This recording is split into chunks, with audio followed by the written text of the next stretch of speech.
हो कि यिनीहरू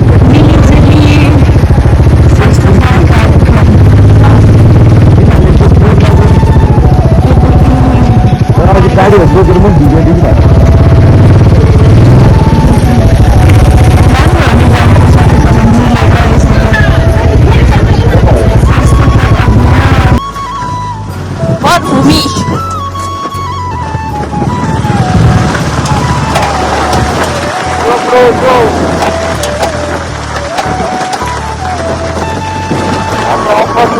छौँ अब हामी घुमाले जाम लाग्यो अनि त्यो पछि चाहिँ मुक्तिनाथ जाने अनि आजको पास जोवन खान जाने हो हामी आज घोडामा चढेर गएको चाहिँ मलाई हिट लागेको छ नि त अनि पहिला पनि घोडा चढेर हामी चाहिँ आइपुग्यौँ घोडा चढेर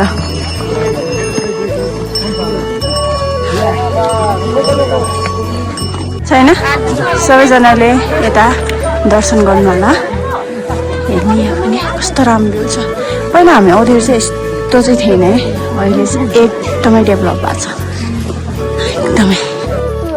गुम्बा टाइपको रहेछ क्या एकदमै राम्रो रहेछ यहाँनिर चाहिँ उहाँहरू पनि सायद अब जस्तै हाम्रो पनि हुन्छ नि गुम्बातिर गएर मलमहरू पर्ने यस्तो यस्तो गर्नुहुन्छ नि त त्यही भएर उहाँहरू पनि साथीहरू कुरेर त्यसरी नै जान थाल्नु भएको जस्तो लाग्यो मलाई चाहिँ hello good morning welcome back to day 2 अब चाहिँ हामी ब्रेकफास्ट गरेर अब निस्केको अब चाहिँ हामी माथितिर कहाँ पुग्छौँ त्यहाँ जान्छौँ है त्यहाँ देखाउँछ यो चाहिँ हाम्रो मर्निङ ब्रेकफास्ट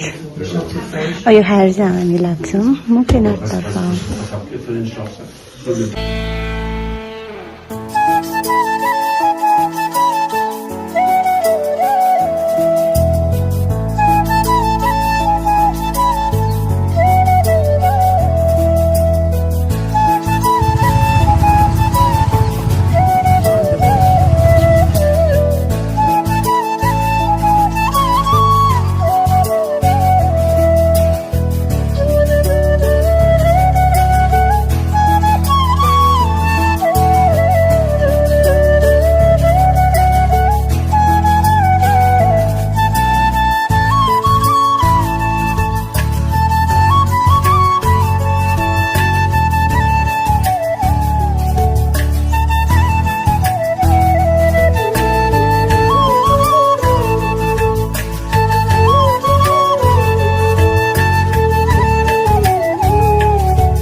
मेरो चाहिँ मुस्ताङमा सेकेन्ड टाइम भयो भने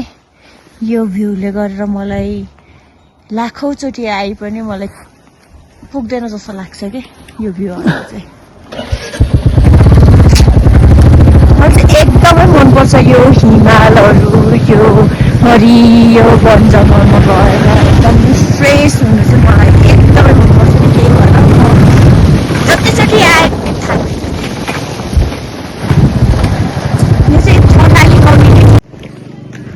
हामी चाहिँ यो धुमा लेक आइपुगेर पनि फोटोसोटो खिचेर अब निस्केको अब चाहिँ मुक्तिनाथतर्फ लाग्छौँ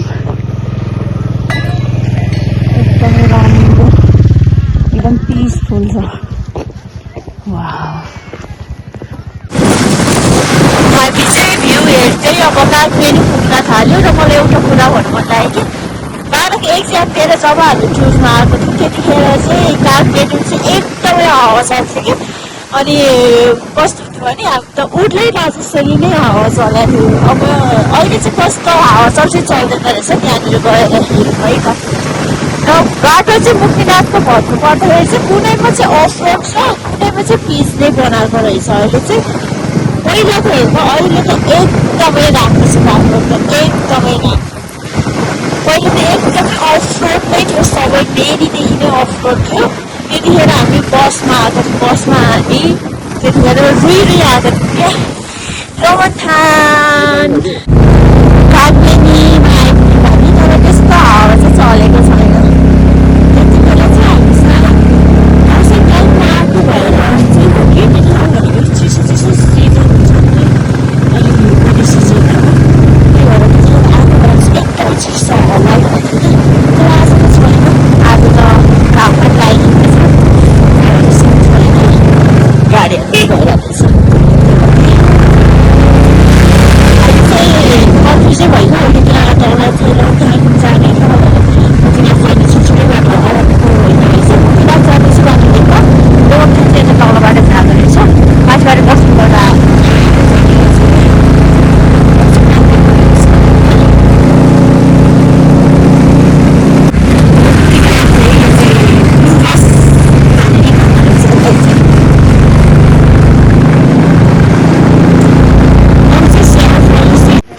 यहाँनिर चाहिँ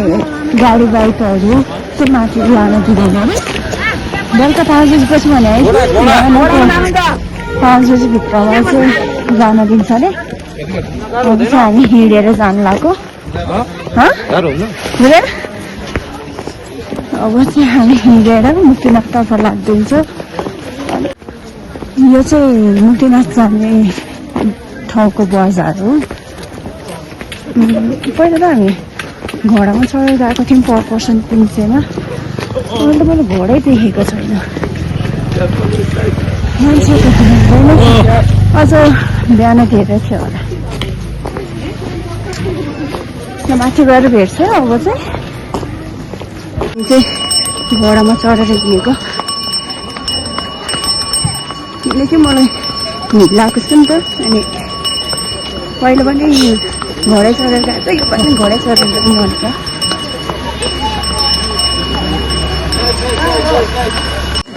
हामी चाहिँ आइपुग्यौँ घोडा चढेर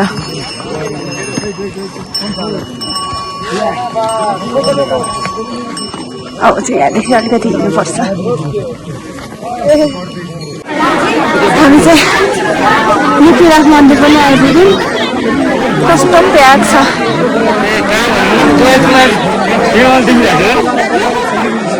कस्तो प्याक छ सबैजनाले दर्शन गर्नु होला मुक्तिनाथको धेरै नै प्याक छ यहाँ चाहिँ लाइन पनि चढेछ नुहाउनको लागि होला सायद छैन सबैजनाले यता दर्शन गर्नु होला हेर्नु यहाँ पनि कस्तो राम्रो भ्यू छ पहिला हामी आउँदाखेरि चाहिँ यस्तो चाहिँ थिएन है अहिले चाहिँ एकदमै डेभलप भएको छ एकदमै अब हुन त म आएको पनि कति 12 क्लास सकेर अहिले त मेरो मास्टर जोइन गरेर सक्ने टाइम भइसकेको थियो अनि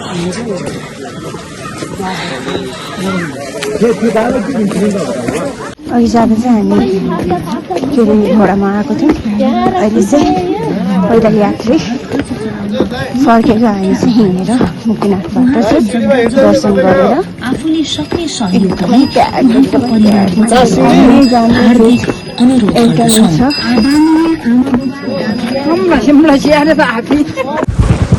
अहिले चाहिँ 11 बजेर 32 मिनट गयो हामी चाहिँ मुक्तिनाथदेखि फर्केर अब लङथाङतिर लागिरहेको छ कस्तो राम्रो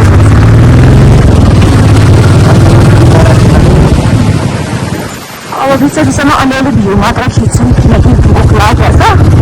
अन्त डेस्टिनेसन छ खाजा खाना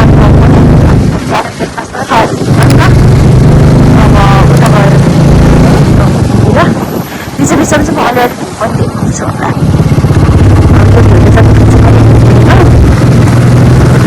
बाटो चाहिँ पिज्दै रहेछ बाटो चाहिँ कस्तो छ थाहा है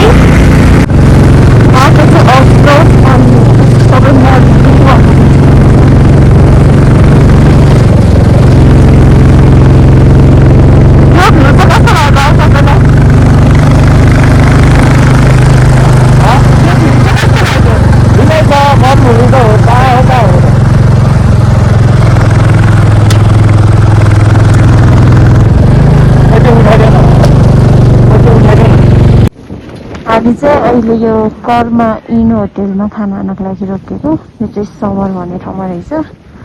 यहाँको भ्यू हेर्नुहोस् न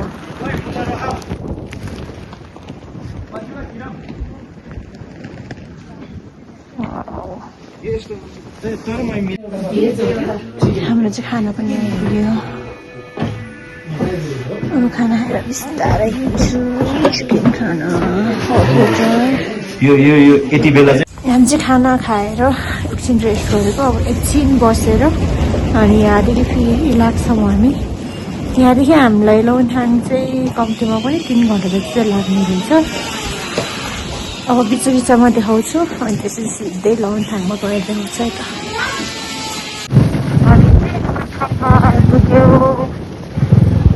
वेलकम टु लौनथाङ हाम्रो चाहिँ आज बसाइ यतै हुन्छ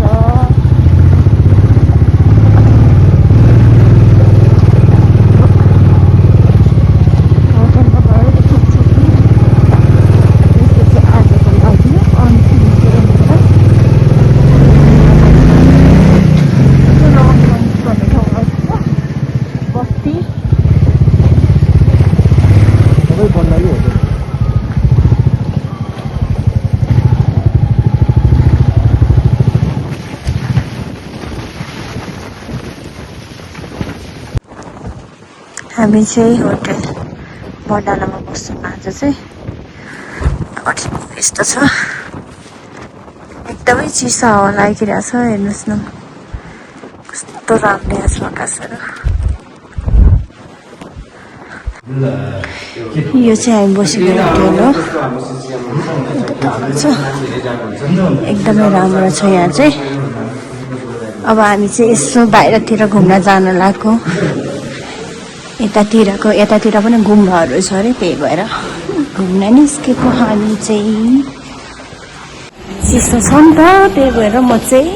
पुरै सेफ्टीको साथमा निस्केको देख्दाखेरि अझै देखिरह होला तर सेफ्टी त अपनाउनै पर्यो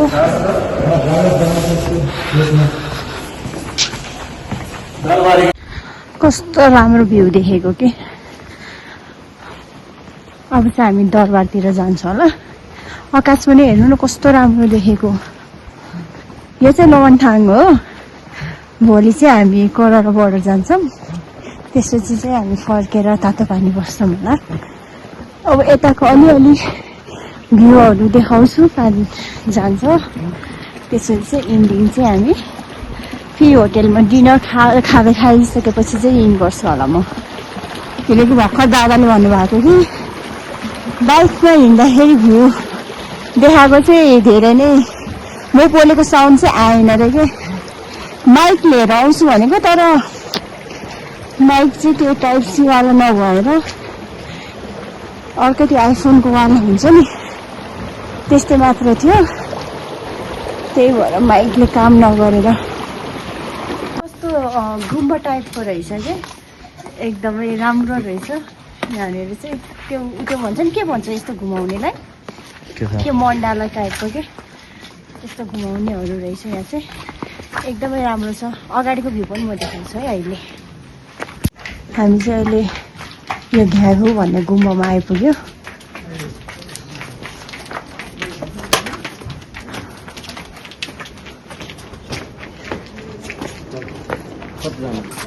दरबार पछि नि जोसफ राई गुम्बापट्टि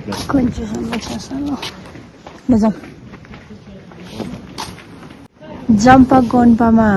दर्शन गर्न आएको तर स्याडली 5 बजीसम्म मात्र ओपन हुँदो रहेछ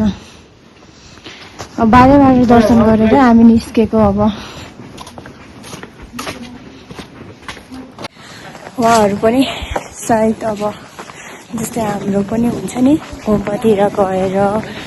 मलमहरू पर्ने यस्तो गर्नुहुन्छ नि त त्यही भएर उहाँहरू पनि साथीहरू कुरेर त्यसरी जान थाल्नु भएको जस्तो लाग्यो मलाई चाहिँ एकदमै पिसफुल छ त्यो ठाउँ चाहिँ हेर्नुहोस् न मेरो चाहिँ यो फर्स्ट टाइम हो यता चाहिँ मुस्ताङ आए पनि एकदमै राम्रो छ कस्तो राम्रो बनेको कि यो चाहिँ एकदमै राम्रो लाग्यो मलाई चाहिँ एकदमै मेहनत गरेर यसरी पुरानो सांस्कृतिक सम्पदाहरू बचाउनु नै एकदम राम्रो हो। यतातिरको चाहिँ गुम्बाहरू चाहिँ 5 बजी नै बन्द हुँदो रहेछ। अब यहाँनिर भ्यू टावर जाने यता भनेर देखाएको छ। अब भ्यू टावर भनेको कस्तो भ्यू टावर रहेछ हेर्दै जाउँ। तर यो गल्ली गल्ली रहेछ कि सबै एकदमै राम्रो छ। तर हामीहरू चाहिँ भ्यू टावरमा चाहिँ चढेनौँ किनभने एकजनाको 50 रुपियाँ रे। 50 रुपियाँ तिर्नु त ठिकै हो कि, तर भ्यू टावर भन्नाले यस्तो अग्लो टावर होइन रहेछ क्या। त्यही भएर जान मन लागेन, चढ्नु मन लागेन, त्यही भएर चढिनँ। अनि यहाँनिर चाहिँ गुम्बाहरू चाहिँ कस्तो हुन्छ रहेछ भने बन्द रहेछ अहिले चाहिँ। आज चाहिँ अब यतै हो हाम्रो बसाइ। अब डे 3 भोलि चाहिँ सुरु हुन्छ। कहाँ पुग्छौँ के गर्छौँ सबै देखाउनेछु। आजको लागि चाहिँ यति नै। लास्टसम्म हेरिदिनु भएको छ भने धेरै धेरै धन्यवाद। र मेरो दाइको युट्युब च्यानललाई सब्सक्राइब गरेर सपोर्ट गरिदिनु होला। के बाई। म चाहिँ बिचमा अड्केको छु। यतापट्टि छ चाइना अनि यतापट्टि छ नेपाल। बिचमा अड्केको नेपाली चेली। के बोले